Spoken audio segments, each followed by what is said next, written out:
I'm Debra Baldwin, and this is my 300th video about using succulents in gardens and landscapes. We're at the Palomar College Cactus and Succulent Garden north of San Diego in San Marcos.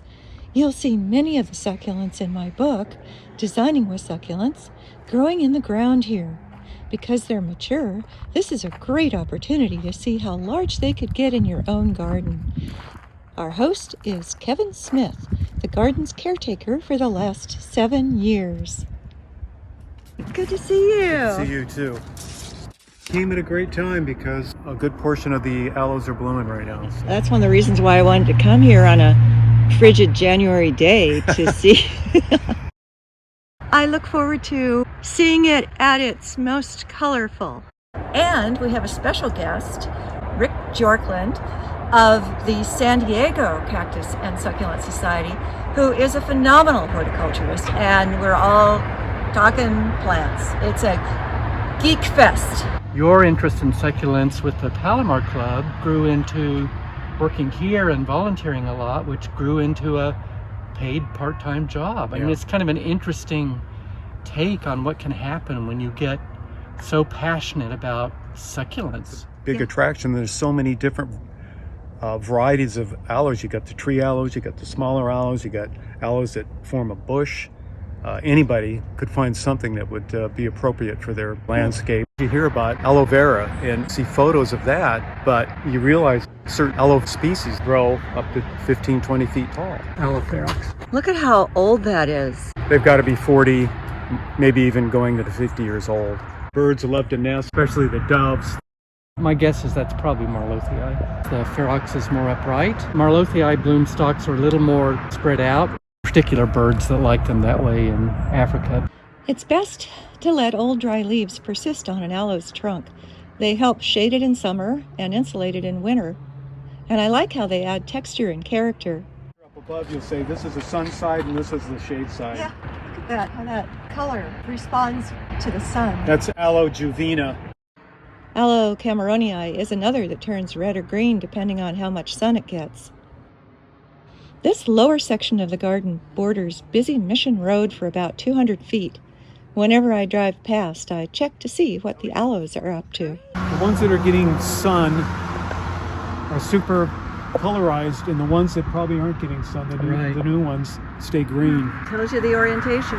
And then the flower is yellow, so that was kind of an indicator. Orange. Orange too? Some are more gold, some are a little more orange. Okay. I suspect this is an old colony of Aloe arborescens, one of the most common aloes. However, it should be blooming now. Salvias make good companion plants for succulents, as does bird of paradise, Strelitzia reginae. Wow, that's quite a Euphorbia tetragona tree behind it. I had no idea they can get that big. What is the temperature range you get here throughout the year? Like today, you can get into the 50s all the way up to close to 100 in the summer. And it's unfortunate we have such hot days because a lot of plants do get sunburned. There's not much you can do about it. Well, you have got the ultimate canopy for dappled sun. Yeah. Quite high, and it must moderate the temperature too. Yeah, this area here I don't have to water nearly as much. Those are all the fruits from the flowering. Area where a lot of Canary Island plants grow, like the aeoniums and the dragon tree, the dracaena. And completely adapted to our climate. Mediterranean there and here, so they're great plants for us. Yeah. They don't need water generally in the summer, and right now if they get winter rain, they're completely happy. The small tree to the left of the aeoniums is Euphorbia lambii, perfect for a small succulent garden. The garden is approximately an acre and a half, filled with thousands of plants and hundreds of species, most of which I don't know the name of yet. But with your help and Rick's help, maybe I'll remember a few names. You're doing a great job with the names. And that's Aloe dichotoma in bloom. Euphorbia millii in bloom, and behind it with white filaments, Callistocactus and Oreocereus. Another South African, Cotyledon orbiculata. Some of these jade plants are so large they likely date to when the garden was first planted. Here's the less common pink flowering variety. Crassula perforata. It's Crassula rupestris, another of the stacked crassulas, in bloom alongside Aloe ciliaris. More jade and blue-gray Crassula arborescens, mingling with prickly Euphorbia grandicornis. More Euphorbia tetragona trees. And behind the paddle cactus, columnar Euphorbia coriolescens. Dazzlerians, yuccas, and that scraggly tree, Zabujum, from the Baja Peninsula. Euphorbia grandicornis.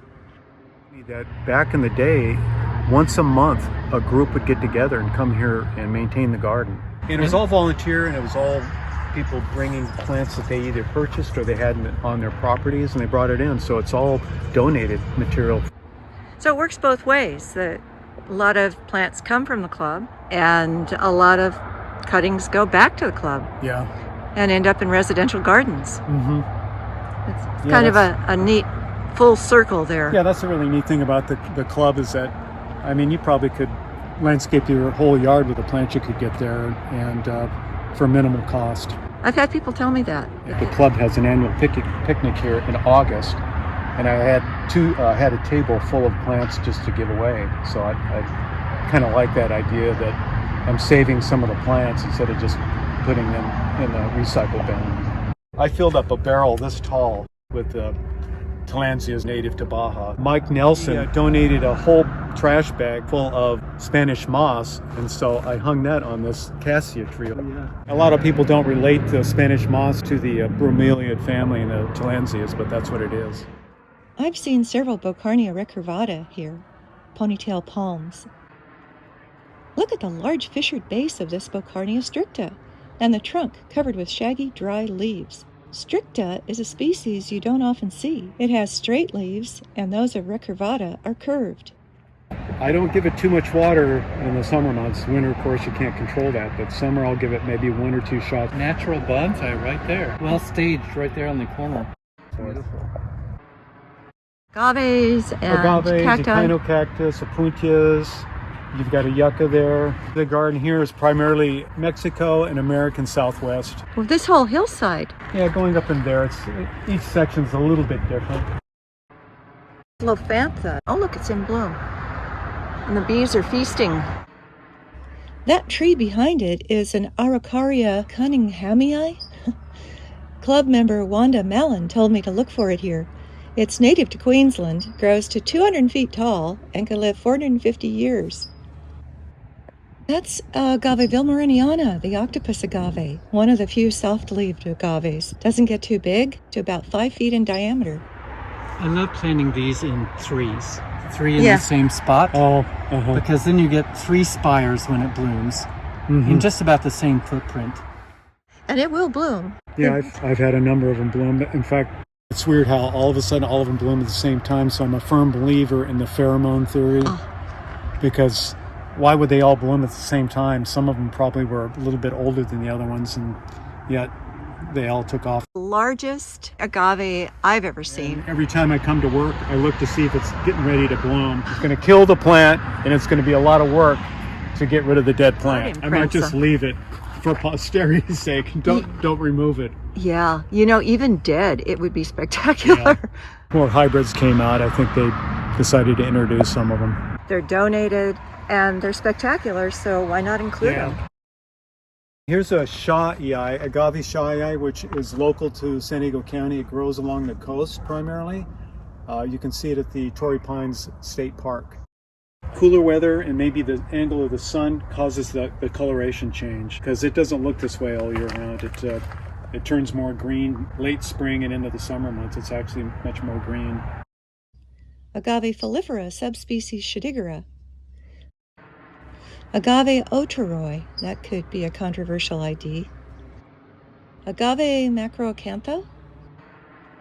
Watch your footing and look out for the cactus that are kind of close to the trail, because you're going to get stuck. We're a guest of the cactus, not the other way around. Yeah, so just be alert. Yeah. So you got to be careful. That's the cholla that got me in Mexico and wouldn't let go. A pharaoh cactus with fruit. I've had a number of members that have donated plants over the years. Annie Morgan, Jim Anderson has donated a lot of Horticulturist and Gosterias. Robert Kofstein has donated a lot of Dickeas and Hecteas. The garden grows, and at a point I've told them I can't take any more Dickeas. I just don't have room to stick them anywhere. Plus also I have to put a wire basket around them because the rabbits eat them. Rabbits love them. Rabbits evidently like mangaves too.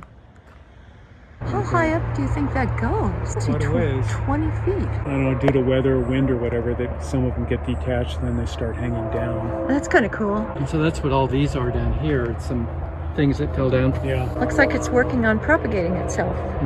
Like I said, there's 25 trees on this site, and they provide a lot of shade. The largest of which is that Torrey pine. I love that tree, but I'm constantly raking up pine needles and also going into the beds to pull them out by hand because you can't rake them. And if I don't do that, you're just going to have plants covered with pine needles. These pine needles take a long time to decompose. It's challenging to give Senecio jacobsenii just the right amount of light so leaves turn rosy purple, but not so much that they sunburn.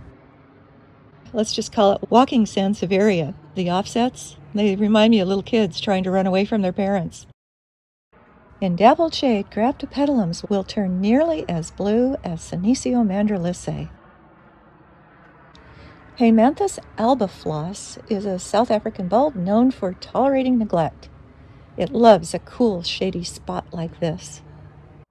If you get on top of the weeds before they go to seed, then half the game is won. If you allow them to go to seed, then you're going to have problems year after year. And that's what I tried to do, and I don't have much of a weed problem now. That's fantastic. The hard-packed soil underfoot in the pathways. Yeah, in the pathways. That helps. And if the weed seeds can't get any sun, that helps too. Yeah. This is one of those invasive Kalanchoes. Kalanchoe tubiflora. It's beautiful. Yeah, and it can take over my yard if it wants to. I've kind of encouraged it to do it. I'll bet you've had. Well, I love this one. The one with the really tightly rolled leaves, like this one. It's the better, redder flowers. They can get up to, 5-6 foot tall, so they can really have quite some form. For a seasonal flower, I really like it, and it's easy to pull out, but yes, it can be all over the place. Well, in here, it was like a carpet. Similar to the Joshua tree, but more massive, and it keeps that skirting on the trunk a little bit more. And probably hardier for this area. Yeah, probably one of the original plants they planted back in '62. That Euphorbia stenoclada next to it is one of the most intimidating species in the genus. It's not often you see stenoclada as a tree. I think it's beautiful, but you have to site it in the right place. I suspect that this pendant Euphorbia ingens began as a cutting from the one in Balboa Park. The only others I've seen are in the San Diego Zoo's Safari Park and Lotusland near Santa Barbara. Trichocereus, Spacchiano. This one tends to get tall and then breaks off. They break. Yeah. That's why I've got quite a few of them in pots. I love their blooms though. See those white blossoms that are like that. Fragrant. That's the advantage of being a member of a club. We have a table that's a swap table. If you bring plants in to swap, you get a ticket and you can pick a plant off the table that somebody else brought in. We have a benefit table where you can get plants, and then we also have an auction to raise money for the club. So there's a lot of opportunities to get plants there and get them either free or reasonably priced. Find additional information in the video description and on the corresponding page of my site. Please let me know if you found this video helpful, and do ask questions if you like. My goal is to inspire you to enjoy using succulents in fun and creative ways in your own garden and outdoor living spaces. Do subscribe to my channel, enjoy my past videos, and visit my ad-free site for extensive illustrated info on every aspect of succulents. I'm Debra Lee Baldwin. Thank you for joining me.